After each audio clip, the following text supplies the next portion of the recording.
Hello, Gibraltar. I came to ask you about the Outlands. What do you know?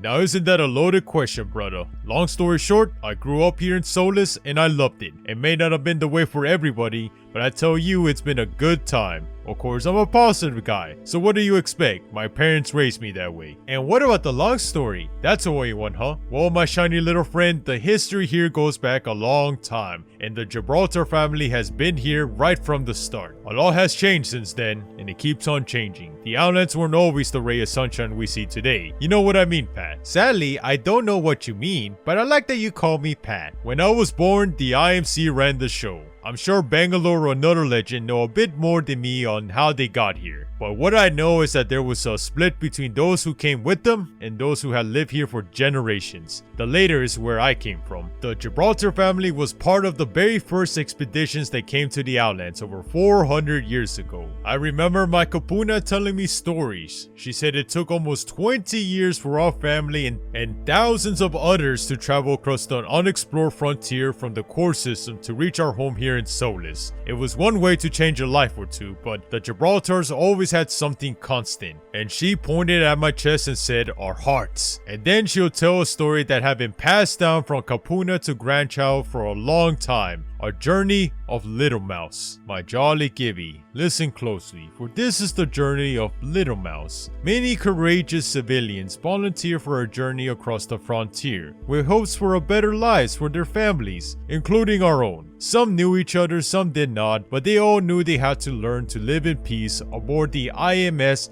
Nostos if they have any chance of surviving the long trip, and they did for the first few years. But as tensions rose, our distant relative Pathfinder Gibraltar hit his limit and lost control. Consumed with stress and madness, Pathfinder, the giant man he was, almost destroyed the entire vessel. He spent the next year locked away the brig, and that's where his life turned around. That is where our future turned around. That is where he met the little mouse. Alone in a jail cell, Pathfinder befriended this helpless little animal. How it got there on board or how it had remained alive for so long is unknown. But how it continued to live from that point on is the basis for what us Gibraltars believe in. Protect the innocent. The little mouse found Pio in his lowest, and without saying a word, was able to teach him that survival comes from the heart as much as from the mind. Despite Pio's relatively intimidating size, that little mouse showed no fear, no hate, only love. That is what Pio needed to be reminded of, and that is something our family can never forget. As long as we take care of those who need us, we will be rewarded with the courage and strength to continue surviving. Day by day in the cell, Pio watched over the little mouse as they watched over him. He shared his meals, shared his stories, and shared his time. It's an important lesson, my jolly Gibby, to share your time and learn from others. That's exactly what Pio discovered. Through the little mouse, he never named it, because it was not his place to do so. The little mouse was not a pet, but a friend. He simply watched over it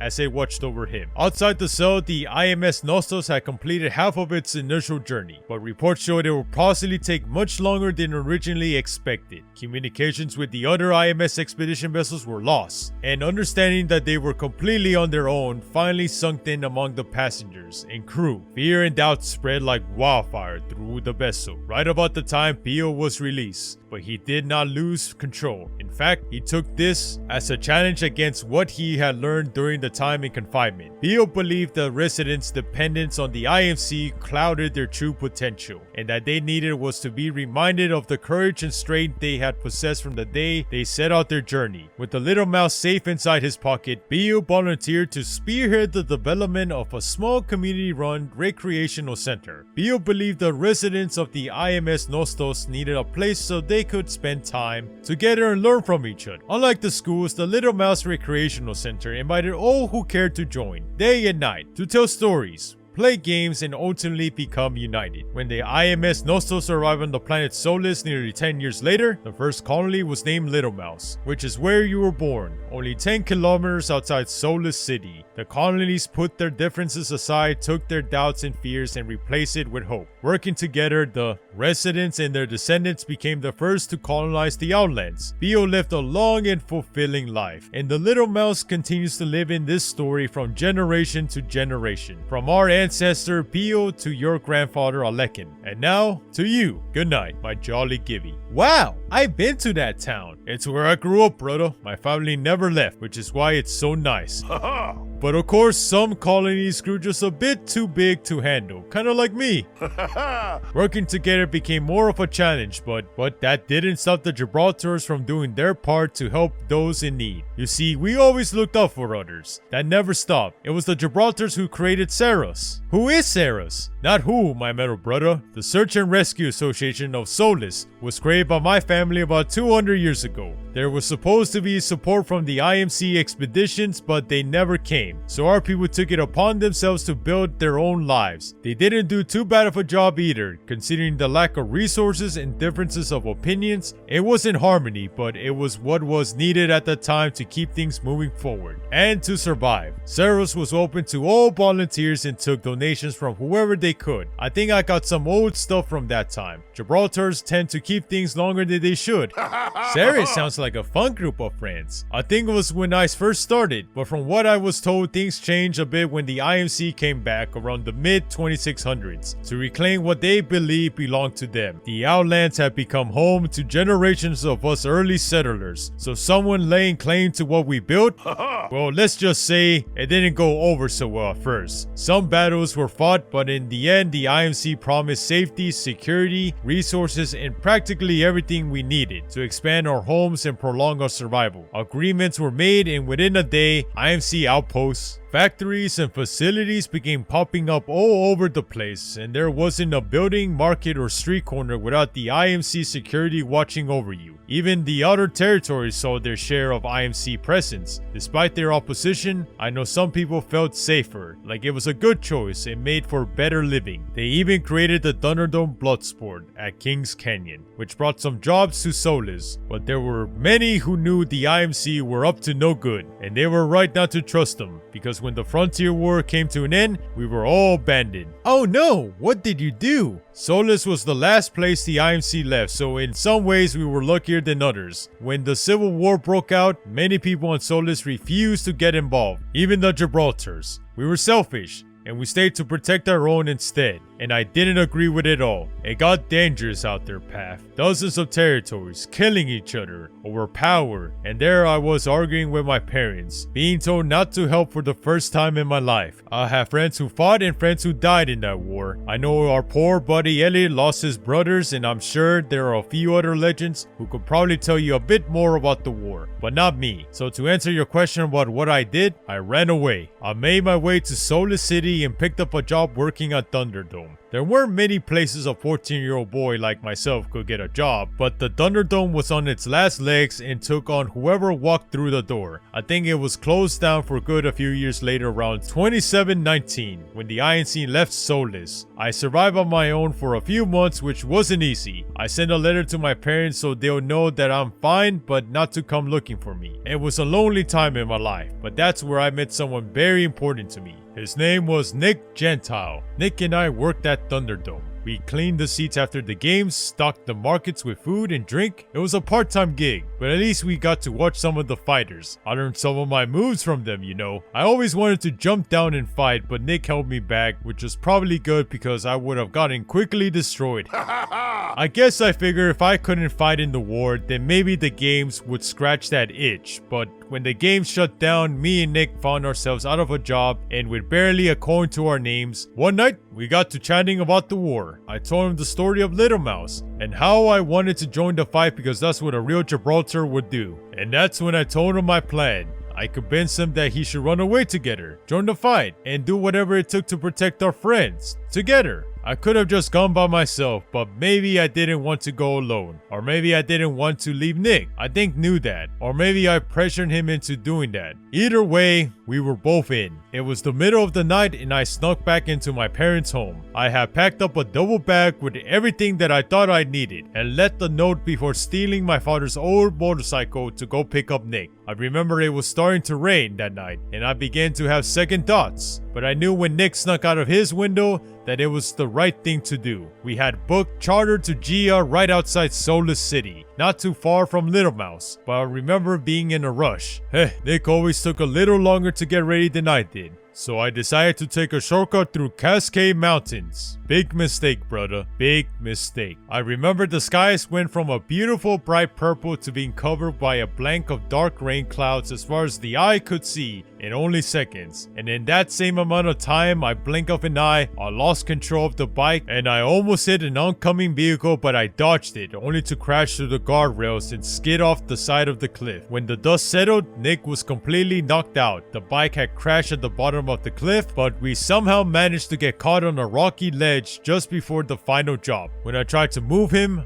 I noticed his leg was completely broken and his whole body was barely hanging on the precipice. I pulled him back on the ledge, but brother, it was not safe at all. The ground was unstable and it was only getting worse with the rain. I only had one choice, wait and hope that Sarahs were already underway. Luckily, my father Miko is quick to respond to any call. It didn't take long before I heard the sounds of the Sarahs transportation coming our way. I tried to wake up Nick, but he wasn't budging. I knew he had to get help fast. My parents taught me a thing or two about how to save a life with Sarah's procedures, so I did what I could to get Nick ready to be carried up. When they arrived, it wasn't until my father rappelled down that he realized he was rescuing his own son. I remembered the look in his face, everything from shock to disappointment to relief. I knew he was already going to let me have it, but not right then and there. We both knew that Nick had to go up first, so we worked together to strap him into a harness and pull him up. Then, as luck will have it, a monstrous Gibraltar-sized roar of rain sent a mudslide down the hill. Nick was pulled up just in time,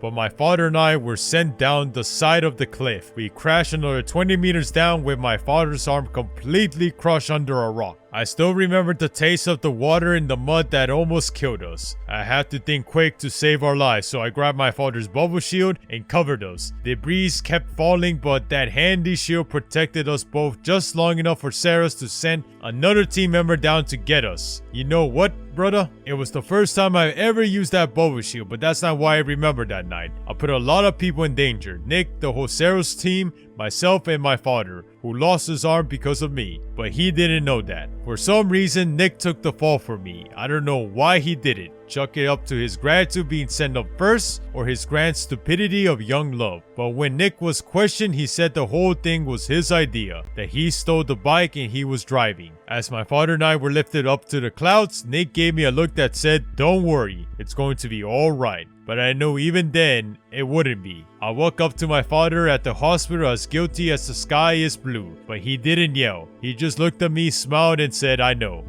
my son. But breaking the rules is sometimes part of life. As long as there is someone there that has your back, you will survive. You did good out there, Makoa. Remember, you're Gibraltar. It's in your blood to protect your own. Promise you'll do that. I never told him the truth.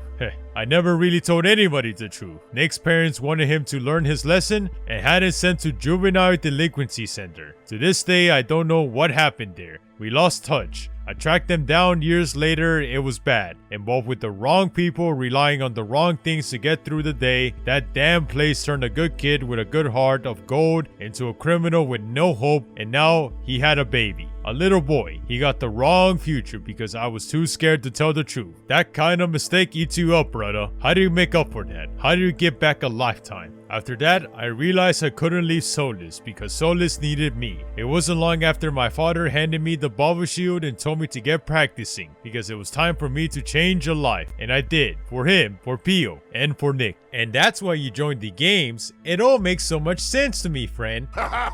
That's true, brother. My place in the games kinda throws a wrench in the whole protecting lives thing. At least for those who don't really know me. After I joined Ceros, when I hit about 22, the Outlands were getting even more populated than ever. With the whole migration. My friend AJ mentioned the migration. Sounds like a lot of fun and a lot of work. They started coming around the start of the Civil War, just after the blackout of 2720. They brought everything they could carry, just like us. They were abandoned and just looking for a place to survive. The Civil War ended when the Mercenary Syndicate Treaty was signed, and that pretty much helped stabilize the Outlands, at least for those who signed it. There were a few who didn't, and those were now part of the Fringe Worlds. Sorry, but I don't know much about them. Not many people do, but I do know that my home planet of Solus became the center of the Syndicate big project to help rebuild the Outlands, the Apex game. You know, brother, I like to think there's a reason for everything. I stole that bike, I put the person I love in danger, my Makoa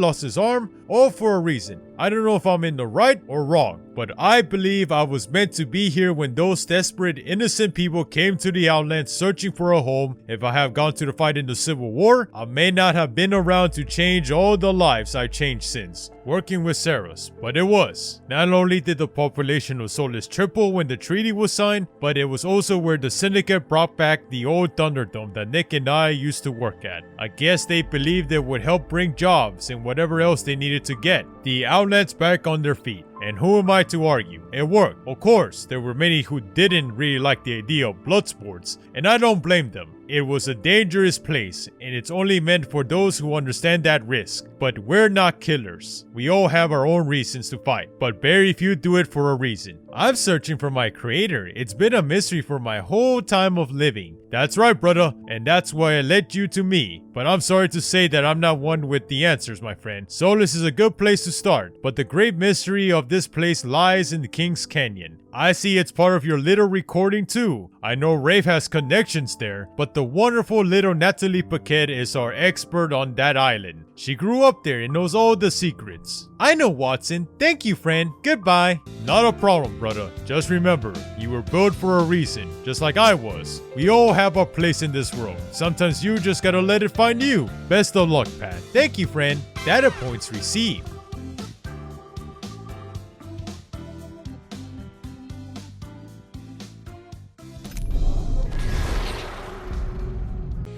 Still music keeps on turning me from the words that hurt my soul, removing doubts from my mind.